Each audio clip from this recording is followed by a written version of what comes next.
ಶುಭವಾಗಿರ್ತಕ್ಕಂಥ ಶುಕ್ರವಾರದಂದು ಶಾಸ್ತ್ರಾಧಾರಿತವಾದ ಪೂಜೆ ಯಾವುದು ಅಂದರೆ ಯಾವುದೋ ಇರಬಹುದು. ಹೇಳ್ತಾರೆ ಇವಾಗ ಗುರುಗಳು, ಮಾಡಿಬಿಡೋಣ ಆಸೆ ಅದಲ್ವಾ. ಈಗ ಅದನ್ನೇ ತಾನೇ ತೋರಿಸೋದು ಮೆಸೇಜ್. ಅದು ಏನು ಬೇರೆ ಇರ್ಬೋದು, ವಿಶೇಷವಾಗಿರೋದು ಗುರುಗಳು ಹೇಳ್ತಾರೆ. ಇಲ್ಲಿ ನಾವು ಮೊದಲು ಯಾವುದೇ ಪೂಜೆ ಆಗಲಿ ವ್ರತ ಆಗಲಿ ಯಾವುದನ್ನೇ ಒಂದು ಮಾಡಬೇಕಾಗಲಿ ಅರ್ಥವನ್ನು ತಿಳ್ಕೊಳ್ಳದೇ ಇದ್ದಾಗ ಯಾರು ಹೇಳಿದ್ದು ಅದು ಓಕೆ ಆಗುತ್ತೆ. ಅದರ ಅರ್ಥ ನಮ್ಗೆ ಗೊತ್ತಿಲ್ಲದೆ ಇದ್ದಾಗ ಅವ್ರು ಏನು ಹೇಳಿದ್ ನಾವು ಒಪ್ಕೊಳ್ಳೇಬೇಕು. ಈ ಪೂಜೆ ಮಾಡಿ ಒಳ್ಳೇದಾಗತ್ತೆ, ಅದು ಅವರ ಒಪಿನಿಯನ್, ನಿಮ್ದಲ್ಲ. ಸೊ ಅವ್ರು ಹೇಳಿದ್ರು ಅಂತ ನಾವು ಮಾಡ್ತಿದ್ದೀವಿ, ಅದನ್ನೇ ಸರಿ ಅಂತ ಒಪ್ಕೊಂಡಿದ್ದೀವಿ. ನೀವು ಅರ್ಥ ಮಾಡಿಕೊಂಡು ಮಾಡುವಂಥ ಪೂಜೆ ಶಾಸ್ತ್ರಾಧಾರಿತವಾದ ಪೂಜೆ.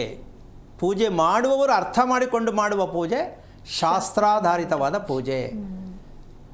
ಯಾವುದಪ್ಪ ಅದು? ನಾವು ಅರ್ಥ ಮಾಡ್ಕೊಳ್ಳೋದೇನು, ಹಂಗಾರೆ ಅರ್ಥ ಮಾಡ್ಕೊಂಡಿಲ್ವಾ?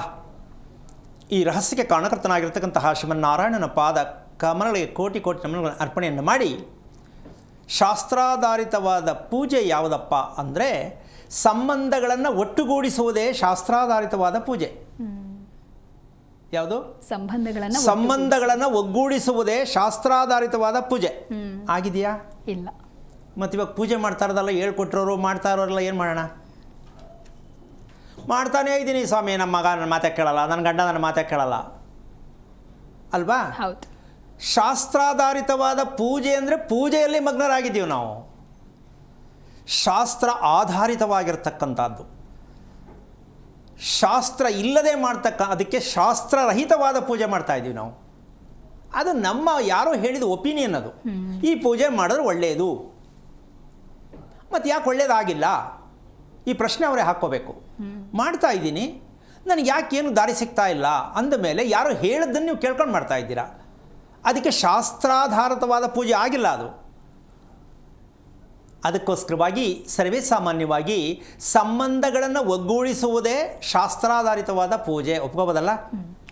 ಹಾಗಾದರೆ ಅದು ಯಾವ ರೀತಿ ಸಂಬಂಧಗಳನ್ನ ಒಗ್ಗೂಡಿಸುವುದು ಅಂತಕ್ಕಂಥದ್ದು ಎಲ್ಲರ ಪ್ರಶ್ನೆ ಇರತಕ್ಕಂಥ ಸಹಜವಾದ ಪ್ರಕ್ರಿಯೆ ಇದು. ನಮ್ಮ ಮನೆಯಲ್ಲಿ ಹೊಂದಾಣಿಕೆ ಇಲ್ಲ, ನಮ್ಮ ಕುಟುಂಬದಲ್ಲಿ ಹೊಂದಾಣಿಕೆ ಇಲ್ಲ, ದಾಂಪತ್ಯದಲ್ಲಿ ಹೊಂದಾಣಿಕೆ ಇಲ್ಲ, ಇದೇ ಅಲ್ಲ ಪ್ರಶ್ನೆ. ಈ ಪ್ರಶ್ನೆಗೆ ಉತ್ತರ ಸಿಕ್ಕಿದೆಯಾ?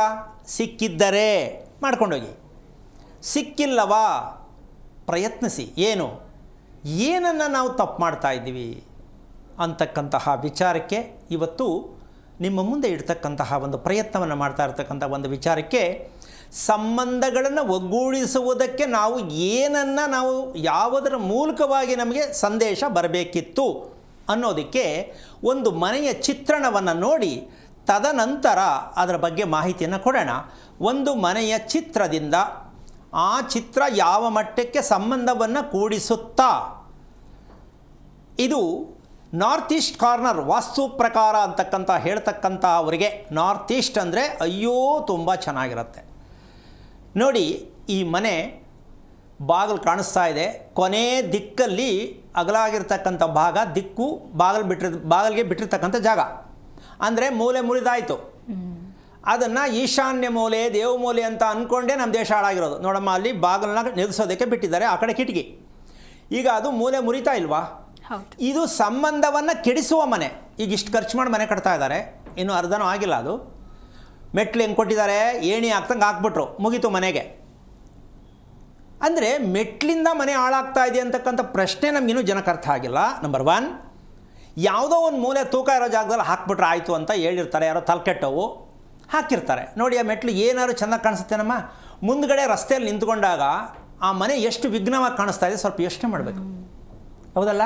ಎಷ್ಟು ಬಂಡವಾಳ ಹಾಕಿ ನಾರ್ತ್ ಈಸ್ಟ್ ಕಾರ್ನರ್ ಸೈಟ್ ತೊಗೋಬೇಕಾದ್ರೆ ಎಷ್ಟು ದುಡ್ಡು ಕೇಳಿದಷ್ಟು ದುಡ್ಡು ಕೊಡಬೇಕು. ಕಟ್ತಿರೋದು ಹುಚ್ಚಾಸ್ಪತ್ರೆ ಮನೆ. ಸೈಟ್ ಏನು ಮಾಡುತ್ತೀಗ? ಸಂಬಂಧವನ್ನು ಹಾಳು ಮಾಡ್ತಕ್ಕಂತಹ ಮನೆಯಾಗಿದೆ ಅಂತಕ್ಕಂತಹ ಒಂದು ವಿಚಾರಕ್ಕೆ ಮುಂದೆ ವಿವರಿಸ್ತಾ ಹೋಗೋಣ. ಈಶಾನ್ಯ ಭಾಗದಲ್ಲಿ ಬಾಗಿಲಿಡ್ತಕ್ಕಂಥದ್ದು ತುಂಬ ಶ್ರೇಷ್ಠ ಅಂತ ಪುಸ್ತಕದಲ್ಲಿ ಇದೆ, ಶಾಸ್ತ್ರದಲ್ಲಿ ಇದೆ ಅಂತ ಹೇಳ್ತಿದ್ದಾರೆ. ಇಲ್ಲ, ಅದನ್ನೇ ಹೇಳ್ತಾ ಇದ್ದಾರೆ, ಅದನ್ನೇ ಮಾಡ್ತಾ ಇದ್ದಾರೆ, ಮನೆ ಕಟ್ತಾನೇ ಇದ್ದಾರೆ. ಮನೆಯಲ್ಲಿ ನೋಡಿದ್ರೆ ಈ ರೀತಿಯಾಗಿ ಮೂಲೆಯನ್ನು ಮುರಿದ್ರೆ ಇದಕ್ಕೇನು ಹೇಳುತ್ತೆ ಅಂದರೆ ಅದು ಈಶಾನ್ಯ ಮೂಲೆ. ಆ ಗೋಡೆಯ ಬಾಜುಗೆನೆ ತಂದು ಬಾಗಿಲು ನಿಲ್ಲಿಸ್ತಾರೆ, ಗೋಡೆಗೆ ಅಂಟುಕೊಂಡಂಗೆ ಬಾಗಿಲು ನಿಲ್ಲಿಸ್ತಾರೆ. ಅಲ್ಲಿ ಒಂದು ಚೂರು ಗ್ಯಾಪ್ ಬರಲ್ಲ. ಇದನ್ನು ಏನು ಹೇಳುತ್ತೆ ಅಂದರೆ ಸಂಬಂಧವನ್ನು ದೂರ ಮಾಡುತ್ತೆ. ಮೊದಲನೇ ವಿಚಾರ, ಈ ಬಾಗಿಲು ನಿಲ್ಲಿಸಿದ ಮನೆ ಸಂಬಂಧವನ್ನು ದೂರ ಮಾಡುತ್ತೆ ಅಂತ ನಮಗೆ ಗೊತ್ತಿಲ್ಲ. ಈಗ ಅದರ ಬಗ್ಗೆ ವಿವರಣೆಯನ್ನು ಕೊಡ್ತಾ ಹೋಗೋಣ. ಸಂಬಂಧವನ್ನು ಯಾವ ರೀತಿಯಾಗಿ ಅದು ದೂರ ಮಾಡುತ್ತೆ ಅಂತಕ್ಕಂಥದ್ದು ಚಿತ್ರಣ ಸಾಕು. ಅದರ ಬಗ್ಗೆ ವಿಶ್ಲೇಷಣೆ ಕೊಡೋಣ. ಏನಪ್ಪ ಅದು ಅಂತಕ್ಕಂಥ ವಿಷಯಕ್ಕೆ ಹೋದರೆ ತುಂಬ ಹೈಲೈಟ್ ಆಗಿರ್ತಕ್ಕಂಥ ವಿಚಾರಗಳು ಮನೆಯಲ್ಲಿ ಪ್ರಸ್ತಾಪ ನಡೆಯುತ್ತೆ. ನನಗಿದು ಬೇಕು, ನನಗೆ ಈ ಥರನೇ ಇರಬೇಕು, ಸಂಬಂಧವನ್ನು ಕೆಡಿಸೋದದು. ಹೌದಲ್ಲ? ಹೌದು.